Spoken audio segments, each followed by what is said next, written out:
Welcome to Epic Learning's Helping with the World, Volume 53. Howdy, everyone. I want to see some energy because hi, everyone. When our preview pops up on my Facebook, we're sitting there going and looking silly, but you guys aren't feeling it. I get it. Every week we get together, we share a win. Yeah, Jimmy. We share a win and we talk about our big learn for the week.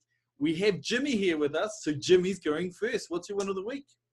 My big win is being part of Epic Learning. For me, through the first week here. Woo! Meeting all the people, seeing how things are done, seeing how we do things in Epic has been huge learning experience for me. But it's been fun, and I'm glad to have made it to today. And that is my big win of the week. Yeah. Nat, what was your win of the week? Apart from having Jimmy here, because you've done really great, it's been awesome having you here. Data is my win of the week. We've been doing a lot of work to make sure that we're capturing and having a conversation with our learners, and we just got some feedback back this morning. It was a page of verbatim feedback from learners, basically telling us that we'd hit the brief and created exactly what we set out to do, and it's like gonna leave the whole weekend on a high because it was awesome. And so it was a real team effort. It's been quite a big project. We've been working on with Farmlands for about 4 or 5 months. So yeah, awesome to see it come out and be a real hit. Yeah, It's really cool from going from an org that hasn't got really any feedback loop and then convincing them of the value and then executing on it and actually going, here, have all this goodies and feedback from your learners about how to improve and what's working. It's super cool. Super cool. Yeah, what was your win of the week? Oh, well, I've been working on my drafting skills, writing facilitator guides for workshops for Nat, and it's always been something I've found really tricky. I've never felt very good at drafting something. I tend to create a finished product when I'm writing, and yeah, I focus so much on being articulate and getting everything, all the sentences nice and clear and readable, and then I end up just blowing out heaps of time. So yeah, I've really had to pull it back, and it's a work in progress, but definitely getting there. Yeah, good learning.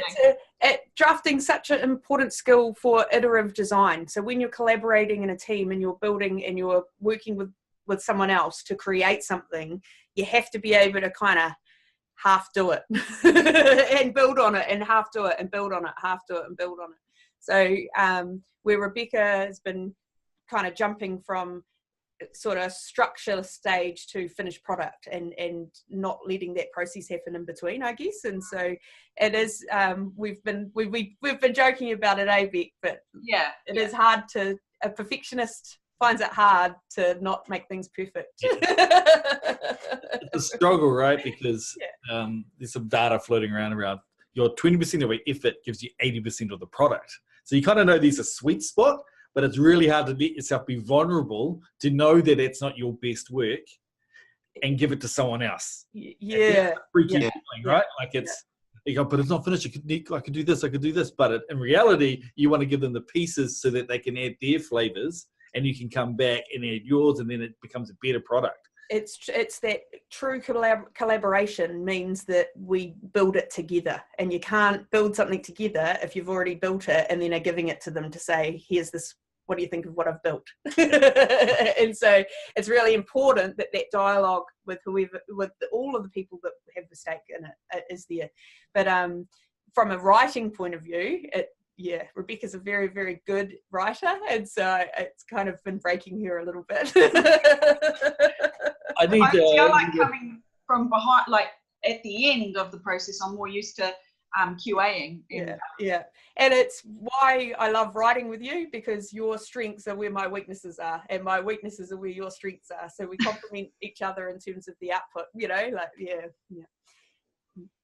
Cool. I better share my one of the week then. So my one of the week, I'm just going to steal it. I'm going to say is Jimmy. Jimmy's brought a bit of balance to my life. Just another tech nerd guy that I can bounce ideas off, and we can kind of explore the universe together and have a chat, keep us focused on what really matters, like sci-fi and and gaming. Right.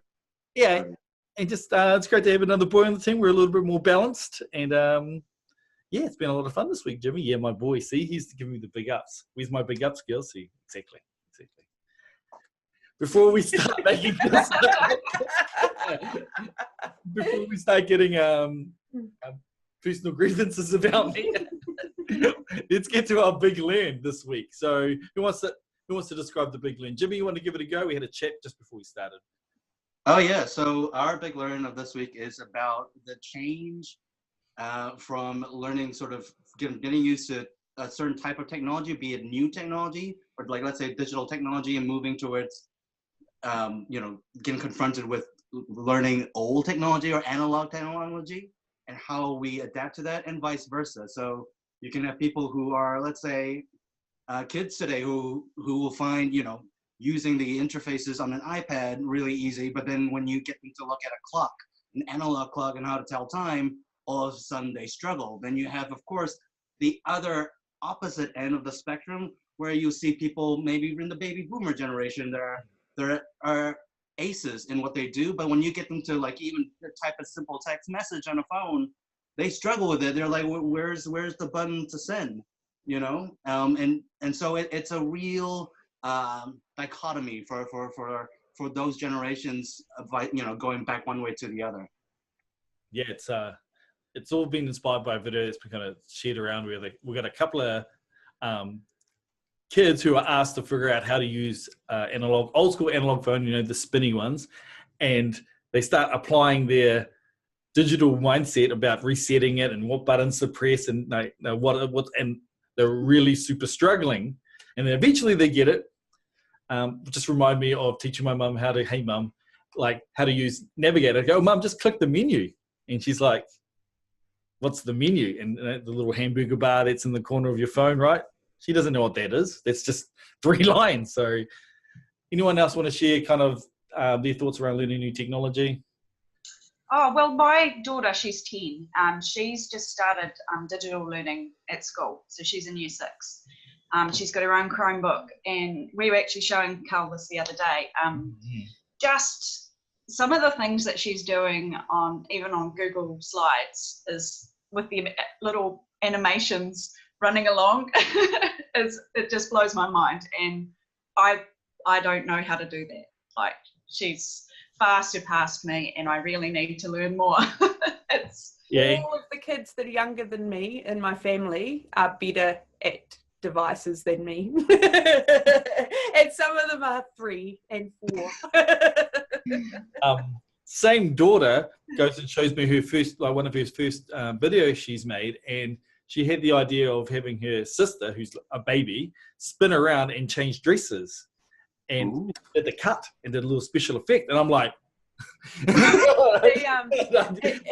a really good point, because I see it from the other end. So I look at my friends. So I look at a lot of my friends in my age have got young kids, and so I see the kids adopting technology, trying new things, and intuitively learning it.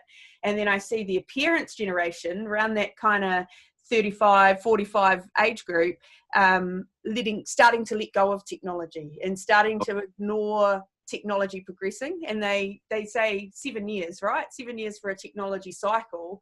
These guys have still got 4 or 5 technology cycles in their working life, and they're already deciding that they're not going to keep up. and it shows in lots of ways, like, I'm not going to worry about those functions on my phone, or I'm not going to switch from analog TV, or I don't know, whatever it is. But technology is definitely changing our society faster than most of us are keeping up with it at the moment, I would say. And, absolutely. Like, I'd say from going with what you just said, Matt, there's a huge thing, especially I read an article in CNN the other day on these Chinese people that are like age 70 learning how to do programming because they're afraid that they're being left behind by everyone. People would go to smart ATMs now. You do banking over the phone. So their whole adage of, well, I'll just take a bus and go down to my old bank, talk to a person, have a coffee, and get my banking done just doesn't work anymore. And pretty quickly, they've also found their relatives, their family, their nieces, their kids, there's a huge disconnect that's just like, so they feel like people don't want to hang out with them because they're just not with it. Because they're not, they can't relate to the same stories. They don't see the same kind of things. Yeah, for better or worse, like for better or worse of society. But it's the disconnect that's the issue. Is that this disconnect between these groups in our world? So. Mm-hmm. Flip it the other side. I've got a nephew that I've had a visit a few times, and I'm not even close to a handyman, but showing them analog stuff like some DIY stuff, and they're like, I kind of get how a hammer works, but all this other stuff doesn't make any sense. It's not a nice and easy UI that's been developed by Google to make it super intuitive. Real life isn't intuitive, right? Like, you don't just go, oh, there's a little flashing button to the side and that's where I put the nail. That doesn't exist, right? You got to actually know where to put it and why you need to put it there. So we're teaching everyone about all these slick ways and how intuitive, how you connect with everyone and show things and digitally produce things, but it's not related at all to the real world anymore. Where when tech first came out, it would mimic old, the real world, right? Yeah. So even if you look at the old icons, they try to make them look 3D, and the idea of a mail arriving to your mailbox animation. So they try to make it feel like real life at the start, and then now it's gone so far down. We don't need to know. We don't need to be educated what email is now to recognize the icon. Yeah, exactly. It just arrives, right? So you just want to know when you get it, and you want it to be filtered to only see the ones you want. And that's kind of how stories get lost, right? So the next lot of kids that don't have postmen anymore because drones are dropping their Amazon parcels off, won't even know. It'll be like an urban legend that's where email comes from. VHS. When we were young stories. Yeah. A real person used to come and put handwritten letters in this box at the front of my house. Why would they do that? Didn't they have bots back then? Oh my God, that's so weird. Yeah. My dad just got his first smartphone. Yeah. He's got an iPad but refuses to use it. He's just got internet banking. He can use email. That's the only thing he can do on his computer. I tried to set him up with like the marine forecast, all the shit that he would love, doesn't want to know. He's got internet banking, but he'll still get in the car, drive down and make a payment. My dad's exactly the same. Exactly the same. And he has no desire to change. No desire whatsoever. Mum kept up, but now she's getting overwhelmed all of a sudden. And I don't know if that's just age or she just gets overwhelmed. Yeah. Yeah. We have a course on this. It feels like we should be plugging it. Yeah. You know what to do, Scott, when you're editing this, when you're feeling better, Scott. Yeah. And then my friend's kid, 6-year-old, ordered 88 books on Amazon the other day on her mum's account, single mum. 88 books, and they're not going to take them back. Untick, save. I think she's buying books. Nice week, Amazon, for not detecting that one. Yeah, 88. The same book? No, they're all different, but they're all like $30, $40 a piece. Oh. Lucky Amazon has a rock solid return policy. Yeah. Oh no, they're not. They won't take it back. Oh. Anyway, irrelevant. But it's pretty awful.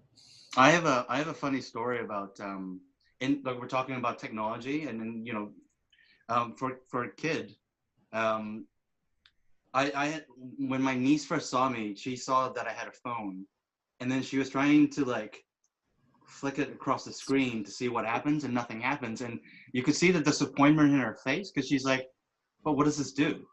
Yeah, why then? Yeah. Well, why is it there? Like why is it static? And I'm like, oh, well, it's, you can tell time from this. She goes, oh, is that it? There's. Oh. Yeah, so that's funny. That is actually everything. It is funny, yeah. All right, like why would you have a watch? They just told you time. Yeah, exactly. It's a multifunctional now.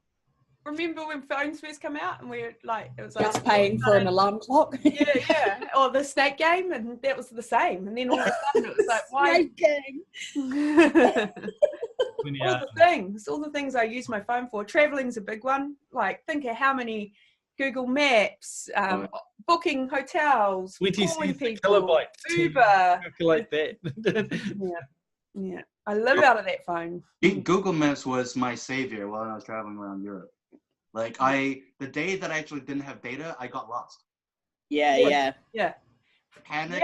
Yeah. There was people that traveled the world without the internet. Yeah. Without maps. Yeah. They flew them. Okay, team. Let's wrap it up. It's been a long one. Scott, don't forget to edit and put our what we've talked about down there with our course, and maybe put some free coupons in there. Just saying for the peeps. Oh, it is free now, isn't it? Nice. Okay, so let's wrap it up, team. Say goodbye. Bye. See, Lauren. Thank you for your really animated wave. Bye, everyone. Bye, everyone.